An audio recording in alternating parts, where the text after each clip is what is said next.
Anybody out there believe in numerology? No? Yeah? Well, on a completely unrelated topic, here's the 5th generation Ram 1500, and we're gonna talk numbers.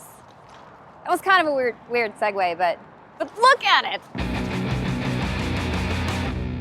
That's how much lighter the 5th gen is from the 4th, but it's also bigger, and we really dig the way it looks. I especially like the new face. So gone is that crosshairs grille that I know a lot of people loved it. Maybe I'm the only one who wasn't super crazy about it, but there are 7 new versions and they're all kind of variations on the same theme. There are slimmer headlamps and they're better integrated now into the top of the grille.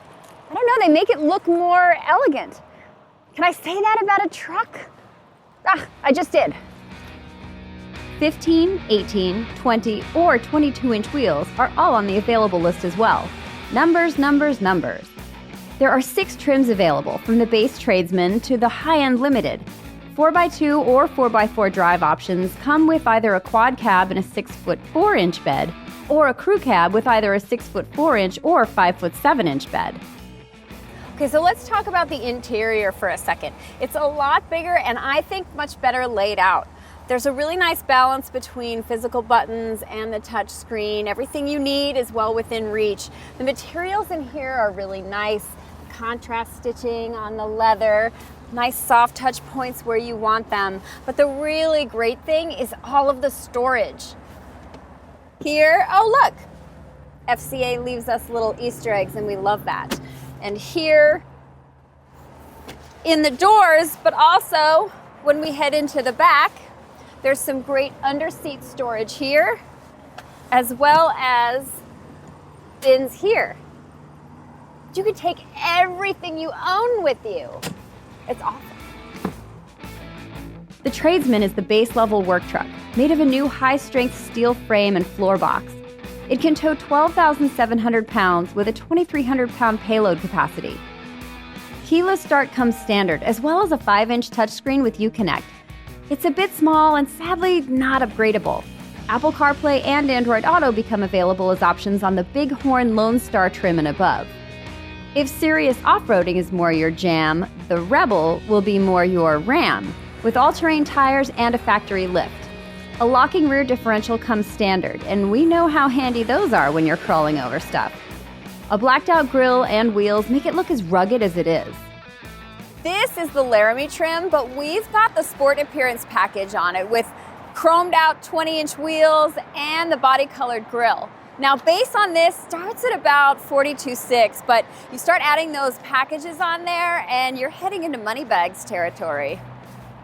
Look at that grille. I dig it.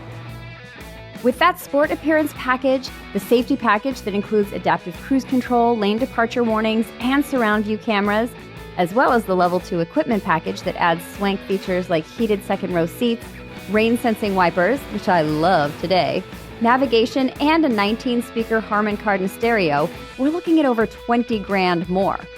Not exactly sure where 19 of those speakers go, but it's like Garth Brooks is singing to us in here. And he should be for the $63,700 you'd pay for a Ram just like this. There are 2 higher trims, the Laramie Longhorn and the top of the Pyramid Limited, that include some of the stuff we had tacked onto ours, like a larger 8.4 or 12-inch touchscreen, premium leather on the seats and wrapping the dash, and real wood grain trim that's actually from a barn. Power running boards will help you make a power entrance and exit onto your steed. We like the Laramie though because it's got enough nice stuff on the base model that you can pile on if you want to. The option sheet is ever at your fingertips. The 1500 comes standard with a 3.6-liter V6 mild hybrid, or you can upgrade to a 395 horsepower 5.7-liter V8 in regular or mild hybrid versions. On the V6 with that e-torque system, you get an extra 90 pound-feet of torque, but on this one, which is the V8 Hemi, you get an extra 130 pound-feet, which is a lot of number soup. But when you put your foot down on that throttle, God, that is so good. A big truck moving very fast. A 6-cylinder diesel will allegedly make a comeback at some point. All engines are mated to an 8-speed automatic transmission. The Ram's standard suspension has rear coil springs, but optional air springs at all 4 corners with 5 ride heights are available. While this truck's powertrain will be familiar, the chassis ain't. It's a new boxed frame made of high-strength steel, but with strategically placed lighter materials for the weight reduction. The ride is like a buttery smooth Chardonnay.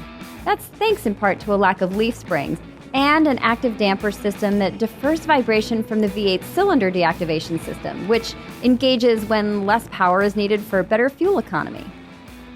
Everything in the dynamics department in this truck all works so well in concert. The chassis, the suspension, the powertrain, the brakes. Man, it's so good. Sometimes I forget I'm driving a truck. Okay, now where's that Chardonnay, you guys?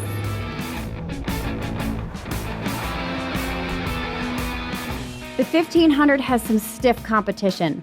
Ford's in the truck numbers game too with the venerable F-150. Chevy Silverado and GMC Sierra, they all compete in the same octagon. You could even throw the Toyota Tundra into that equation. So the tailgate is now made out of aluminum, so it's nice and light.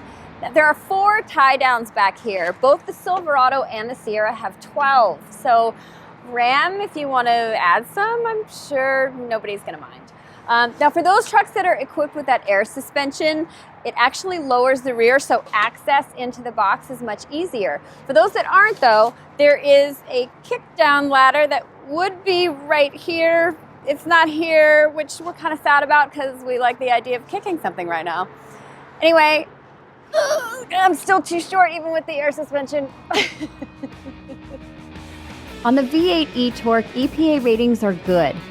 Non-e-Torque Ram V8s are not quite as efficient.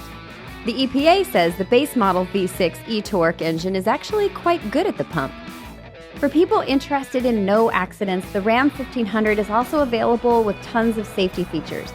Forward and reverse collision warning systems, adaptive cruise control, lane keep assist, blind spot monitors, and a 360-degree camera system. There's so much tech in here, it's like a mini mobile Silicon Valley. So, do the numbers on the Ram 1500 actually add up? In our opinion, absolutely yes. But hey, don't take our word for it. Head into a dealer and go do the math yourself.